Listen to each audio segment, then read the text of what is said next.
Hello, everyone. Story 1. The Relentless Pursuer on the Canadian Backroads. My senior academic year of high school was spent in Denver, Colorado, where I felt a profound excitement about embarking on my independent college journey at the University of Denver. However, life's trajectory rarely aligns with personal aspirations, and a series of unforeseen financial hardships compelled my return to Anchorage, Alaska, the city of my birth and upbringing. Anchorage, the largest urban center in Alaska, is beautifully situated amidst expansive forests and the formidable grandeur of snow-capped mountains. This homecoming was not without its difficulties. It felt akin to a regression from all the progress I had diligently worked towards. To uplift my spirits, my older sister, who resided in Yukon, Canada, proposed an appealing notion: a road trip traversing Canada, allowing us to explore quaint towns and stunning natural landscapes, culminating in my eventual return to Anchorage.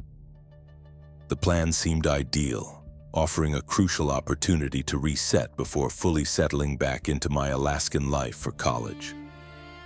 The initial day of our journey was truly idyllic and picturesque. We paused in several larger municipalities for shopping expeditions, deliberately taking our time to discover the unique small treasures we encountered along our route. Our personal safety was a foremost consideration, so we strictly limited our driving to daylight hours only, alternately taking turns behind the wheel. My sister, however, was still recovering from eye surgery performed 7 months prior. The surgical procedure had not been entirely successful, resulting in her vision being compromised, particularly after nightfall. This did not present an issue, though, as our routine dictated that once dusk descended, we would locate a secure place to stop, typically near a town, and rest for the ensuing day. Then arrived the third evening of our journey. We were approaching the Yukon Territory when my sister's energy levels began to noticeably wane. The evening had settled in, and the ambient air outside our vehicle grew progressively colder, almost palpably hostile. Dense forest bordered the narrow roadway, with shadows cast by the towering trees dancing across our windshield. These trees, twisted and looming, resembled ancient, vigilant sentinels, an unsettling yet not uncommon sight on the secluded routes we frequented. I assumed control of the driving, endeavoring to dismiss the palpable tension that permeated the atmosphere. My sister dozed beside me, drifting in and out of a light slumber. Only the continuous hum of the engine and my sister's faint rhythmic breathing filled the quiet interior of the car as the minutes slowly elapsed. With each passing moment, the road became increasingly deserted, and the ambient atmosphere grew heavier, until it felt as though we were the sole two beings in existence, completely absorbed by the immense Canadian wilderness. Then abruptly, a brilliant pair of headlights materialized behind us. They were excessively bright, far beyond a comfortable level for me. I squinted, discerning that the high beams were activated at full intensity, almost blinding me in my rearview mirror. I anticipated that the driver would dim them as they drew nearer, but they did not. If anything, the headlights seemed to intensify even further, inundating our car with a harsh, chilling light that left peculiar shapes lingering in my vision each time I blinked. "Some individuals possess no courtesy," I mumbled under my breath, subtly shifting to the right to allow them to overtake us. But the vehicle did not pass. Instead, it reduced its speed, maintaining pace with our car. My stomach tightened. The pressure of those headlights pressing against our vehicle felt ominous, as if we were illuminated by a spotlight for some grotesque performance. I furtively glanced at my sister, hoping she remained asleep, but I observed her eyes half open, catching the glaring lights in the mirrors. "Are you certain you're capable of driving?" she inquired, her voice imbued with a growing sense of unease. "This individual behind us, I don't know, it just feels wrong," I forced a reassuring smile.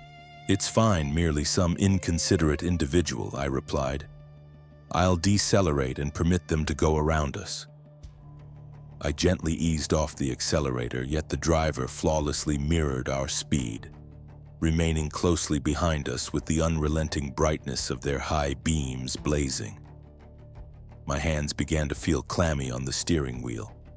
I was so intensely focused on the road and the glaring headlights that everything else around us receded from my awareness, leaving only that dreadful, oppressive light filling the rearview mirror, obliterating the world behind us. After what seemed like an eternity, I could no longer delude myself that this was a mere matter of discourtesy. The driver was actively pursuing us. "Okay, this is no longer amusing," I whispered primarily to myself, my voice cracking slightly. I felt my sister's hand extend to grasp my arm. Her touch was cold and trembling. She was now fully awake, fear palpably evident in her wide eyes as they darted between the mirror and me, seeking a reassurance I was unable to provide. "Let's lose them," she urged in a low, urgent tone that bordered on pleading. I nodded, pressing firmly on the accelerator. Our car surged forward, rapidly gaining speed.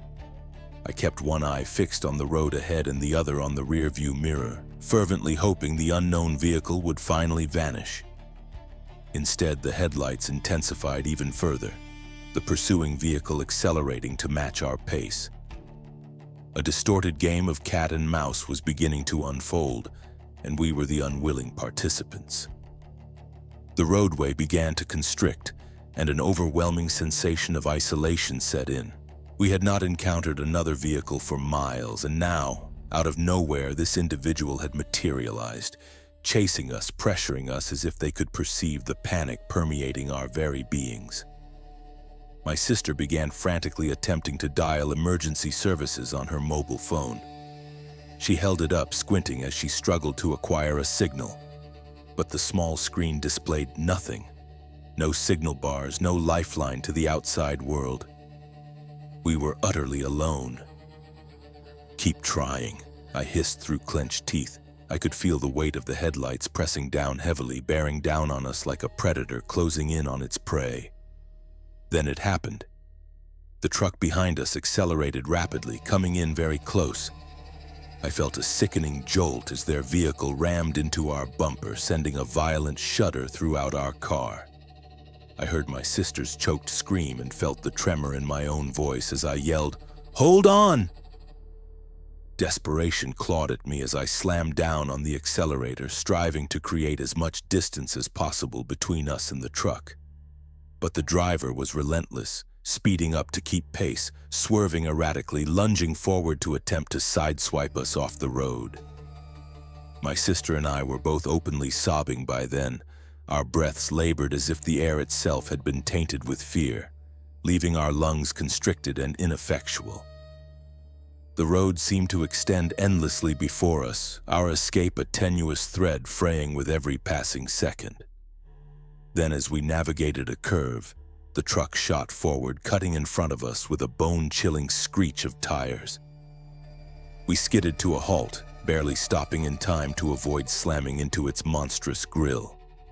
I sat frozen in place, my sister's panicked breathing echoing in my ears.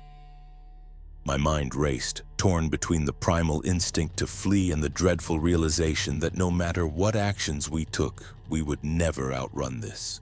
Two figures emerged from the truck, their faces obscured by the shadows cast by the high beams which now blinded us head-on. One was tall, with blonde hair and broad shoulders. The other, slightly shorter, possessed dark hair and an oddly rigid posture. They stood side by side in the roadway like hunters savoring the final act of a pursuit. "Reverse," my sister choked, her voice barely a whisper. Her fingernails dug into my arm as I frantically shoved the car into reverse gear, my foot slamming down on the pedal, sending us careening backward. I dared not look anywhere else but at the rearview mirror, focusing solely on maintaining a straight path as we sped back down the road. And then, I executed a maneuver I had only witnessed in horror films. I braked sharply, shifted into drive, and floored the gas pedal. The car lurched forward, tires squealing as I aimed the vehicle for a narrow opening on the road's shoulder, my only remaining hope of escape. The truck loomed beside us, closer than ever, as I steered off the primary paved road and onto the gravel, fervently praying we could maintain our equilibrium on the uneven surface. By some inexplicable miracle, we succeeded. As we shot past the truck, I caught a fleeting glimpse of the men's faces, twisted in shock or perhaps fury. I could not discern which. But their eyes held a profound darkness, a hatred so deep it sent chills to my very core. I did not reduce our speed until we reached the subsequent town, my heart pounding like a war drum. We stumbled out of the car, disoriented and trembling, and made our way to the nearest police station. Our reported account was met with weary nods and a distant, detached concern, but the officers could offer no guarantees of our immediate safety. We were safe for the present, yet the vast open road back to Alaska continued to haunt us. Even after driving back home, the pervasive sense of pursuit lingered, a shadow persistently looming in the deepest recesses of my mind. I frequently ponder what the outcome would have been if we had not managed to escape that terrifying night. If we had been compelled to confront those men in the solitary darkness of the Yukon roads. Perhaps one day someone else will unwittingly cross their path, drawn into a nightmare that feels far too real, too close to evade. Story 2. The Stalker on the Alaskan Island. My brother and I spent our entire formative years, encompassing both childhood and adolescence, within the confines of an isolated residence on an Alaskan island. We constituted a family of 4. My parents, myself, and my older brother Tiago, who was born with a rare genetic disorder known as Patau syndrome.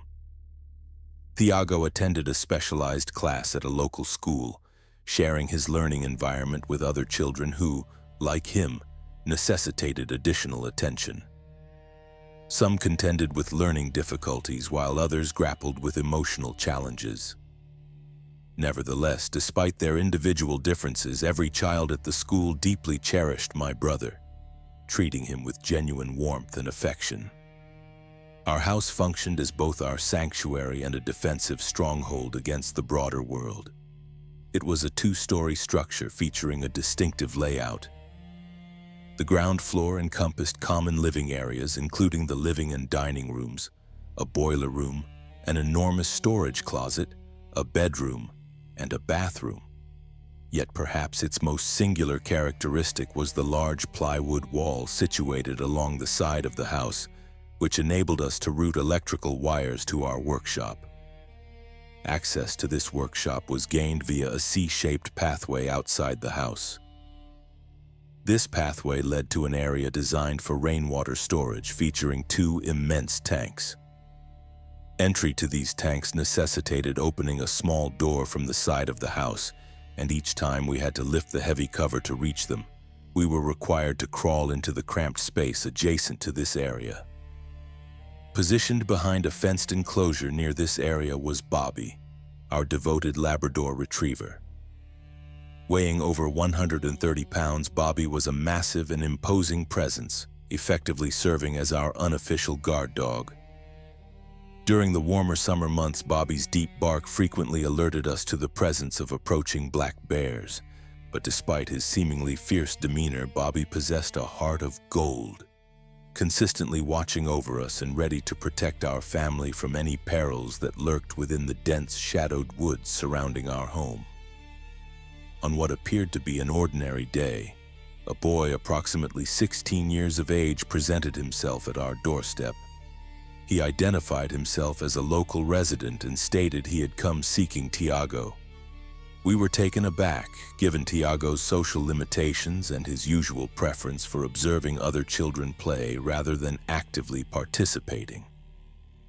The boy introduced himself as Cole, asserting that he and Tiago were classmates and that they spent time together after school. Despite his outwardly calm disposition, something in Cole's nonverbal communication seemed amiss. Tiago did not appear to recognize him and even exhibited signs of discomfort, which heightened our suspicion. Yet my mother, ever kind-hearted, invited Cole indoors. Cole did not seem to share much in common with Tiago, and I could not dispel the intuition that he was not truly there out of genuine friendship. I recall how his gaze lingered on me, intense and unsettling, and I quickly ascertained that he was not genuinely interested in my brother. When my mother excused herself to the kitchen, she discreetly gestured for me to keep a watchful eye on him, which I did. Tiago grew visibly more uneasy, and sensing his discomfort, my mother eventually politely asked Cole to leave, using our impending dinner as an excuse. After his departure, my mother quietly shared her suspicions. She had heard from a neighbor that Cole had recently relocated to the area with his parents, but his background was troubling. He had spent the majority of his life in and out of foster care. His parents were described as abusive addicts, and a general aura of trouble surrounded him. Although she felt sympathy for him, she exercised caution and resolved not to permit him to visit again. Every Monday evening, my parents attended a local church service, leaving me alone at home with Tiago. As I was a responsible child, having even completed a babysitting course that included CPR and first aid training, they felt confident in trusting me with their care for a few hours. I was accustomed to their departures, so I typically left the downstairs door unlocked, knowing they would return shortly. One Monday, barely half an hour after they had departed, I heard a sound from the downstairs area, the unmistakable creaking of the front door opening. Oddly, I had not heard their car pull up, and it was far too soon for them to have returned. My heart began to pound as I silently ascended the stairs, guiding my brother toward his room. I settled him into his bed, hoping he would drift off to sleep. But then I heard heavy, deliberate footsteps in the living room below. The footsteps ceased precisely at the base of the stairs. My pulse quickened as I cautiously peered down the staircase and froze in terror. At the foot of the stairs, I could just discern a pair of rugged work boots and the hem of dark jeans. Whoever was standing there was definitively not my father. The figure remained motionless, standing unnaturally still. A surge of terror coursed through me as I backed away, hurrying toward Tiago's room. Tiago, sensing my fear, became agitated and attempted to resist as I led him toward our parents' room at the end of the hall, the only room equipped with a lock and a telephone. He struggled, wishing to return to his own bed, but I managed to coax him along, whispering promises of treats to keep him quiet. Once inside, I locked the door, retrieved one of my father's rifles from the closet, and reached for the telephone to call a neighbor. However, my hands were trembling so violently I could barely dial the number. The sound of footsteps intensified, pacing across the hardwood floors below, each creak echoing in the stillness of the night. Just as I succeeded in connecting the call, the footsteps paused once more. There was a prolonged, dreadful silence, followed by a soft, deliberate scraping sound, as if someone were dragging their fingernails along the walls downstairs. When our neighbor finally answered, I whispered in a state of panic about the intruder. To my immense relief, he pledged to come immediately, instructing me to remain hidden. I held Tiago close, my pulse hammering in my chest as I strained to hear any sounds from downstairs. The silence stretched on unbearably. Then, just as abruptly as they had commenced, the footsteps ceased. Had the intruder departed? Moments later, I heard a door violently slam open, followed by rapid footsteps and the familiar bark of Bobby. The silence was shattered as my neighbor arrived, storming through the door with his own rifle in hand. Together, we meticulously scoured the house, but the intruder had vanished, leaving no trace. The back door remained locked and no windows were found open. After a tense search yielded nothing, as we made our way outside, Bobby's barks grew more intense. At that precise moment, we caught a glimpse of a shadow darting into the woods, a dark, hurried figure fleeing from the edge of our yard. A week later, affairs reverted to an unnerving calm, but Bobby's behavior became increasingly peculiar. Every night around the same time he would commence barking, his growls directed toward the dark forest edge. Regardless of how often we looked, we could discern nothing lurking in the shadows. My parents dismissed it, attributing it to Bobby's age, but I could not shake the feeling that someone or something was out there observing us. One evening, I invited my friend Karen over for a sleepover. We frequently alternated between each other's homes, but that night we resolved to stay downstairs to avoid disturbing my parents. Around midnight, as we were brushing each other's hair and laughing, we suddenly felt a creeping sensation of being watched. Bobby, normally placid in Karen's presence, began to bark furiously, his focus intently trained on the window. We froze. Slowly we turned to peer out the window, and there, silhouetted against the faint moonlight, stood a figure. The shape was unmistakably human, standing perfectly still just outside the window. We could not distinguish its face, only its dark outline, motionless and looming in the night. Chills ran down our spines as we recoiled from the window, whispering in fear, wondering who or what was outside. The following day, Karen's older sister confirmed that she had not been outside our window, further solidifying our suspicions. That week, I awoke to Bobby's barking yet again and hurried to my window. From my vantage point, I could see a figure moving toward the rainwater storage area. I debated waking my parents, but before I could, the figure emerged from the shadows. It was Cole. He was climbing a ladder that led to my bedroom window. A ladder my dad had left after mending the gutters. My blood ran cold as I realized he was wearing the very same boots and jeans I had seen that night in our house.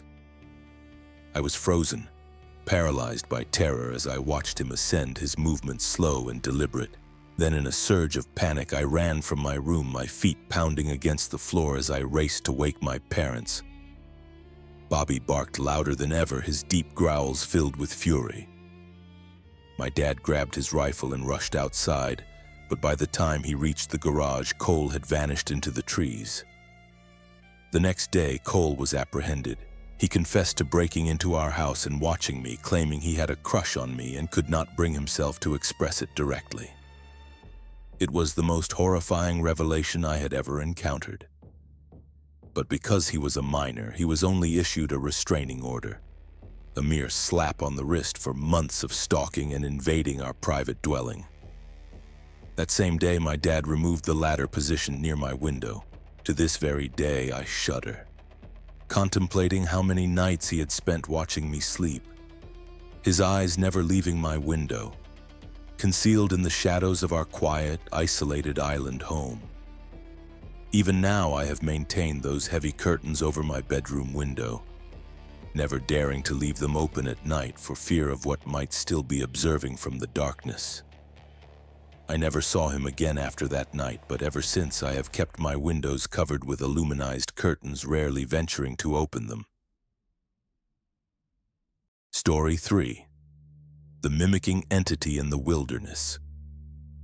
Growing up within the vast Alaskan wilderness, I swiftly comprehended that isolation carried a palpable weight, a profound heaviness that permeated one's very being.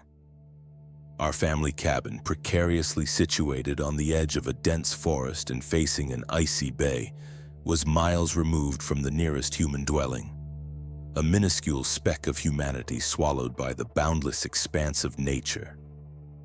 For my father, who discovered profound solace in solitude, our cabin represented paradise. For me and my younger sister Lily, however, it felt more like a cage, albeit a beautiful one, yet a cage nonetheless. The protracted summer days would extend into ethereal nights, but as autumn began its inexorable approach, the daylight gradually diminished, draping darkness over our lives like a cumbersome blanket. The fog, thick and oppressive, rolled in from the bay, shrouding the trees in a damp, ghostly mist. It was during this period that the walls of our isolated world began to feel as though they were constricting, the forest beyond the cabin transforming into a labyrinth of shadows and whispers. One late autumn day, my parents announced their annual journey to the mainland for provisions. They would be absent for the entire day, an excursion I had come to dread. Despite the numerous occasions they had left us alone, a primal fear clawed at my insides. I would be in charge, burdened with the responsibility of safeguarding my sister within the looming shadows of our home. My parents reassured me it would be acceptable. They had instructed me on how to manage the cabin in their absence. Still, something in the air felt different this time, akin to the calm before a storm, and I could not shake the persistent sensation that I was being watched. As the sun descended lower on the horizon, I attempted to divert Lily from her restlessness by proposing a game of hide and seek. "It will be enjoyable," I asserted, though I could perceive the flicker of apprehension in her eyes mirroring my own anxiety.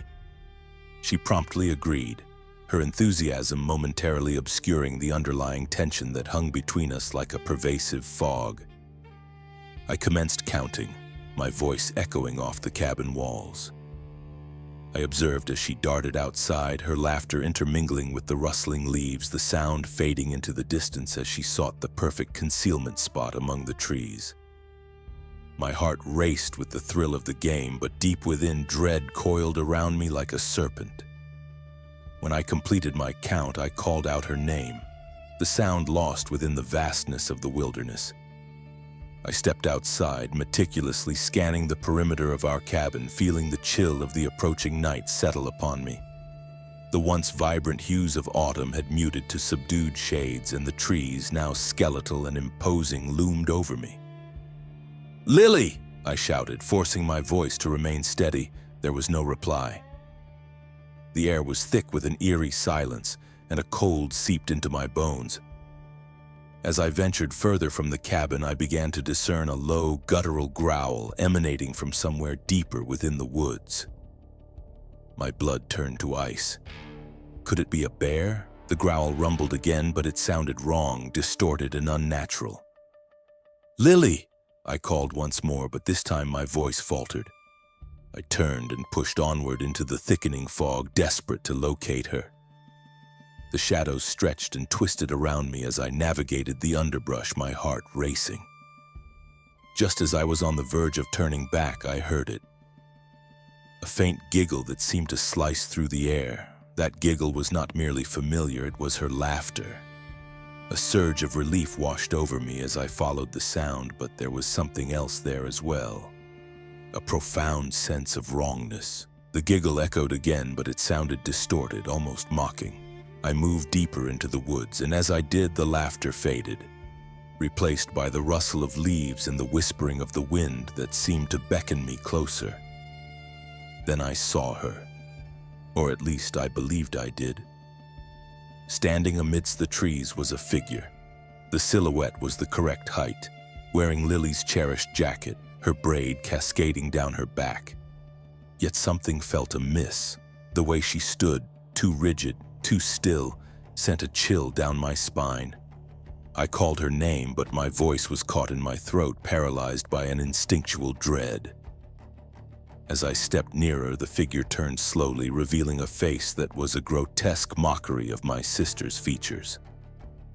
Her eyes were vacant, utterly devoid of life, and her mouth twisted into an unnatural smile, far too wide and stretched, as if it belonged to a creature that had escaped from the very depths of nightmares. "Lily?" I whispered, my heart pounding so intensely I feared it might burst. The figure merely stood there, and in that moment I felt a powerful urge to flee. I glanced away for just a heartbeat to call for Lily again, and when I looked back, the figure was gone, leaving behind only the echo of its laughter, now tainted with malice. Then I heard it. The real Lily's voice, weak and trembling, calling my name from somewhere in the opposite direction. Relief flooded through me as I turned on my heel and ran, desperately searching for my sister.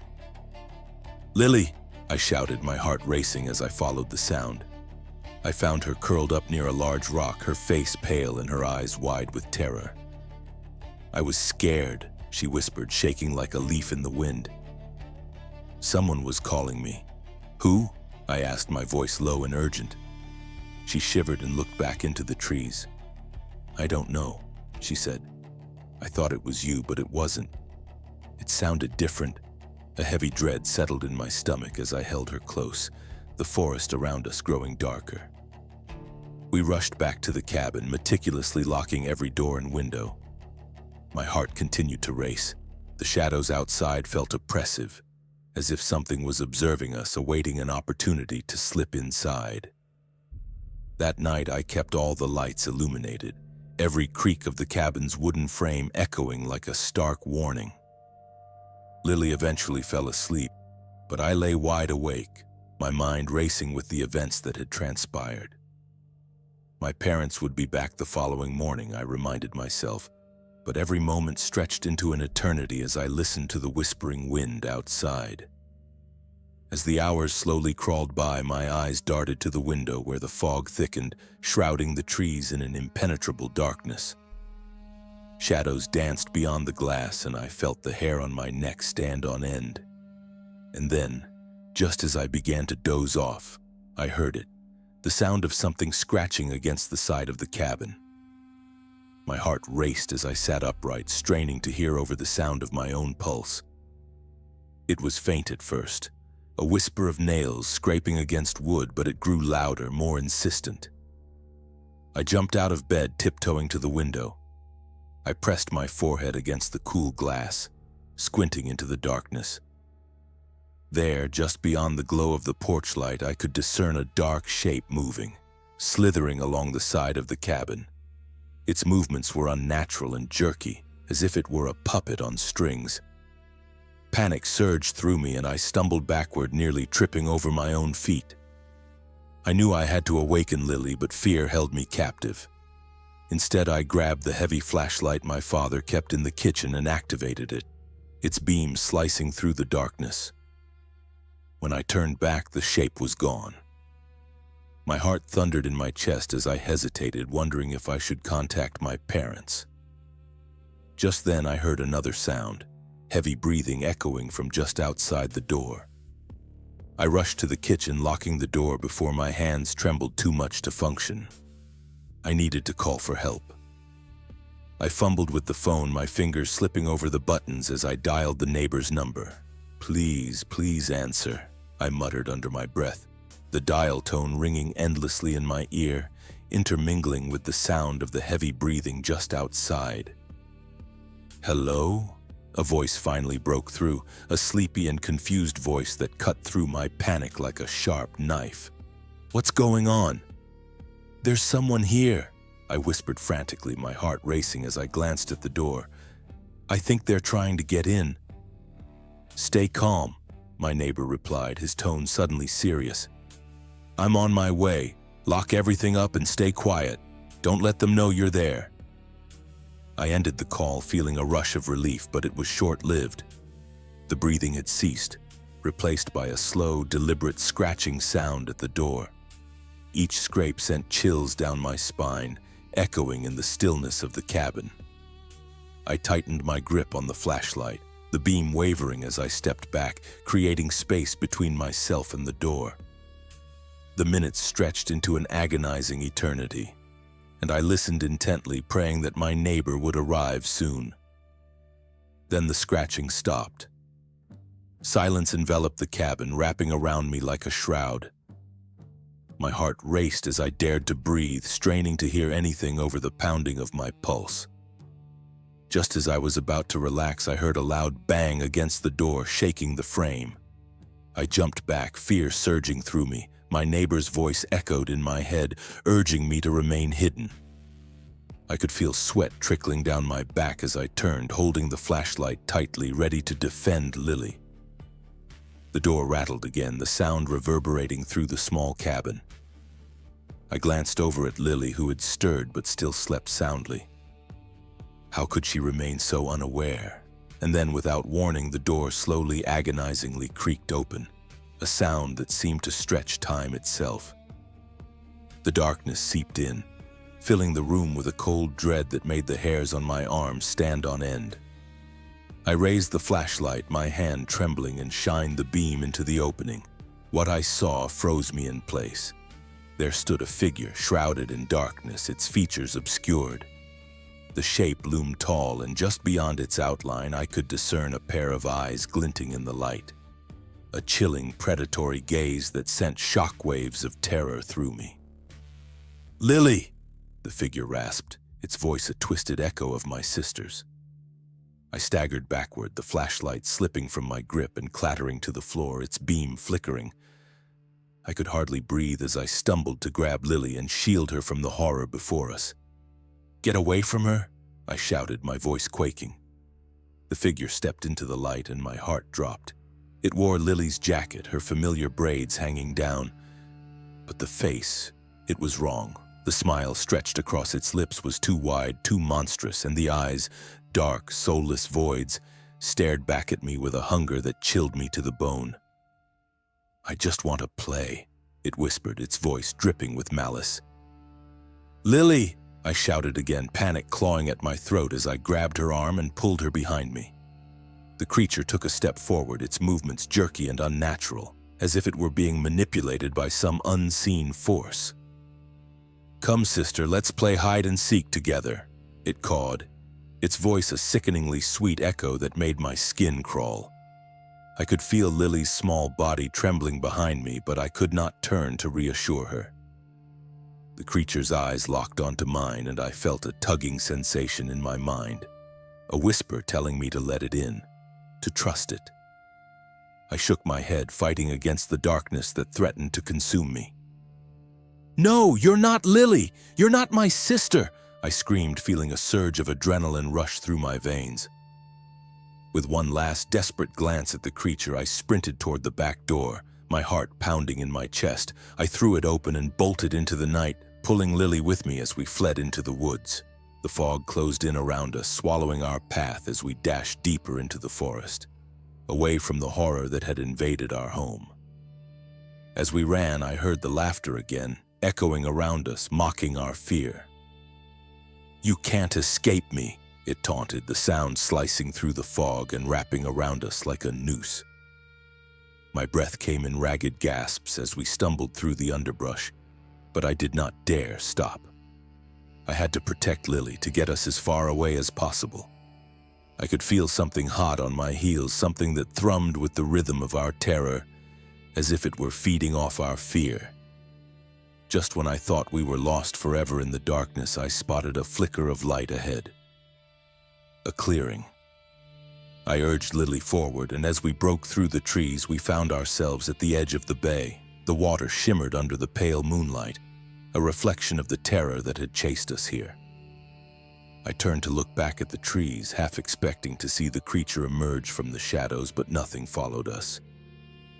The laughter faded into the distance, swallowed by the night.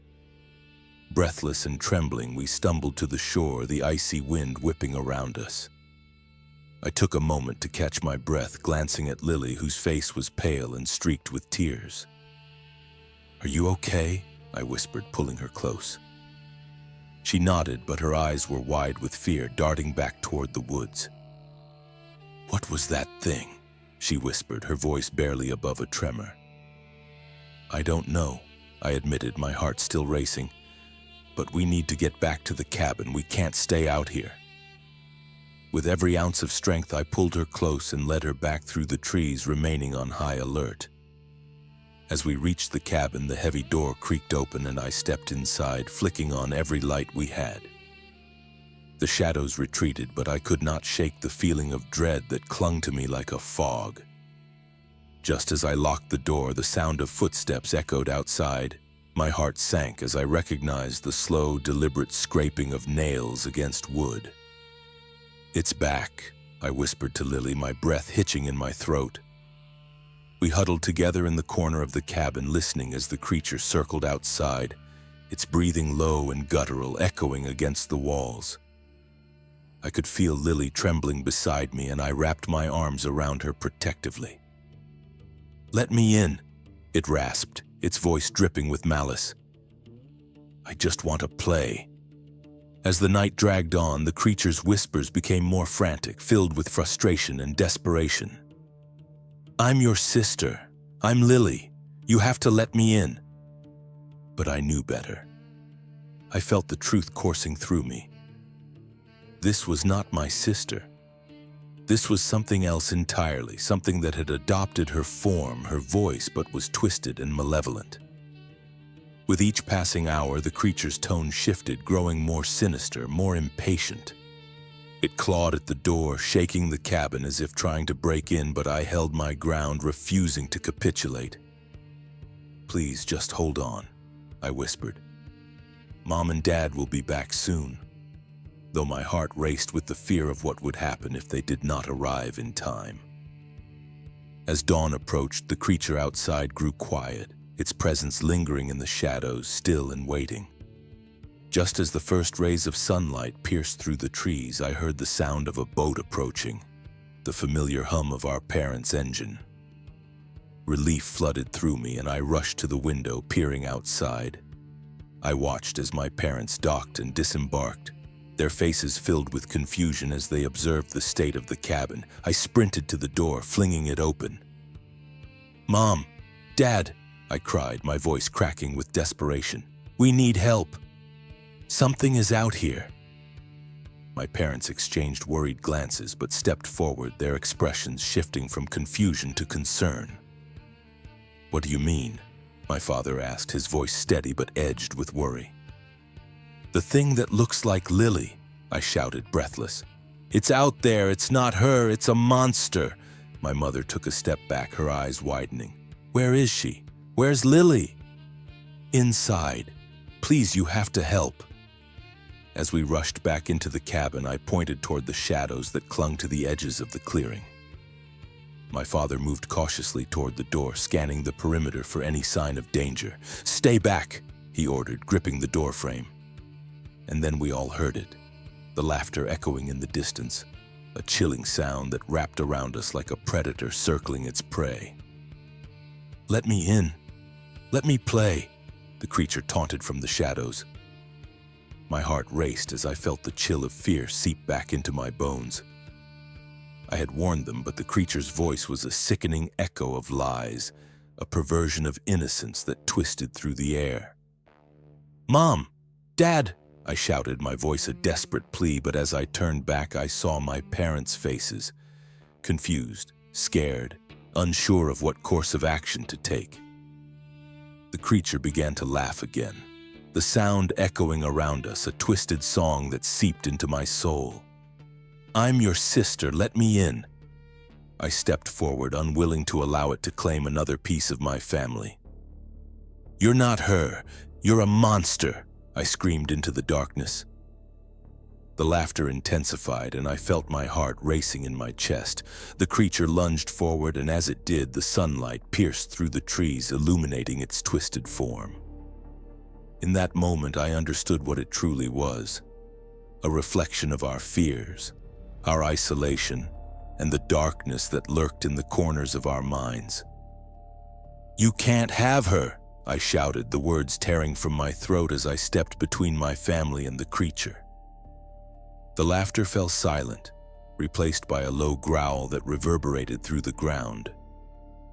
The creature hesitated, its twisted face shifting, uncertainty flickering in its eyes, and then, with a final deafening roar, it vanished into the shadows, swallowed by the fog, leaving behind only silence and the soft sigh of the wind through the trees. I turned back to my parents, my heart still racing. "It's gone," I whispered, my voice trembling. "What was that thing?" my mother asked, her voice shaking. I did not possess an answer. I could still hear the echo of its laughter, the chilling reminder of what lurked in the shadows, waiting for the next moment of vulnerability. As we stood there, the sun began to rise, casting a warm light over the cabin and dispelling the lingering shadows. But I knew deep down that the darkness would always remain, a whispering presence lurking just beyond the trees, a reminder of the horrors that lay hidden in the heart of the Alaskan woods. And as the last vestiges of fear began to fade, I felt a deep sense of unease settle in my bones. I could never forget what I had witnessed, the darkness that had taunted me with a twisted version of my sister.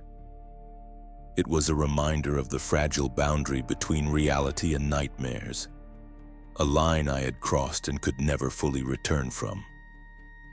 From that day onward, the woods carried a new weight, a reminder that some shadows were best left undisturbed. And as we packed up to leave the cabin, I took one last look at the dark forest, knowing that I would never feel truly safe there again. The echoes of that laughter would perpetually haunt my dreams, a twisted melody that would forever remind me of the darkness lurking just beyond the light. As we drove away, I glanced back one final time, my heart heavy with the knowledge that while I might escape the woods, the darkness within would always persist. The shadows had left their indelible mark on me, a chilling reminder of the horrors that lay just out of sight, patiently awaiting the opportune moment to strike once more. The journey back to the mainland was characterized by silence, the weight of unspoken fears lingering in the air. I held Lily's hand tightly, resolved to shield her from the darkness, but I knew deep down that the shadows had seeped into our very souls, an indelible part of our experience in the Alaskan woods. And as we drove away, I could not shake the feeling that the darkness was still out there, lurking just beyond the edge of the trees, waiting for the next opportunity to strike.